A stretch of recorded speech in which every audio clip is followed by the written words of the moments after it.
జై భీమ్ జై భీమ్ జై భీమ్ అంటారు. అన్నివ్వండి, ఏం కాదు. జై భీమ్ అన్నివ్వండి, నో ప్రాబ్లం. మీరేమనాలి తెలుసా? జై భీమ్ కు పైన కూడా ఉన్నాడు, నా రాజు, మై కింగ్ అని చెప్పండి. ఆ భీముని నిలబెట్టింది నీ రాజు. ఆ డాక్టర్ బాబాసాహెబ్ అంబేద్కర్ గారు కొలంబియా యూనివర్సిటీకి వెళ్ళినప్పుడు బైబిల్ స్టడీస్ అటెండ్ అయ్యేవారు. రూత్ పుస్తకానికి ఆయన వ్యాఖ్యానం రాశారు. He was a practising Christian. ఆయన ప్రాక్టీసింగ్ క్రిస్టియన్ అండి బాబు. ఆయన ఒకరోజు 3 లక్షల మందితో కలిసి నేను బాప్తిజం తీసుకుంటాను అని చెప్పి ముందుకు వచ్చి ఫోన్ మన మెథడిస్ట్ సంఘంలో ఉన్నటువంటి బిషప్ గారికి చెప్తే, బిషప్ గారు దానికి కావాల్సినటువంటి పనులన్నీ, వసతులన్నీ ఏర్పాటు చేసుకునే క్రమంలో నెహ్రూ గారు ఫోన్ చేశారు.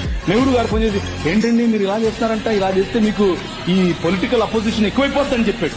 ఎప్పుడైతే మనోళ్ళు మాకొద్దండి, మీరు పొలిటికల్ కన్వర్షన్ అంట మాకొద్దు అని చెప్పి నెహ్రూ గారి ఒత్తిడికి లొంగారు. ఒక పక్క ఇంకొక ఆయనేమో గోషి కట్టుకుని నిరాహార దీక్షకెళ్ళాడు. ఏమని, నువ్వు వెళ్తే ఏ మతానికైనా వెళ్ళు, కానీ క్రైస్తవానికి వెళ్ళొద్దని. ఆయన నువ్వు వస్తే నాకేంటి, నేను యేసు ప్రభువుని అనుసరిస్తా అని చెప్పాడు.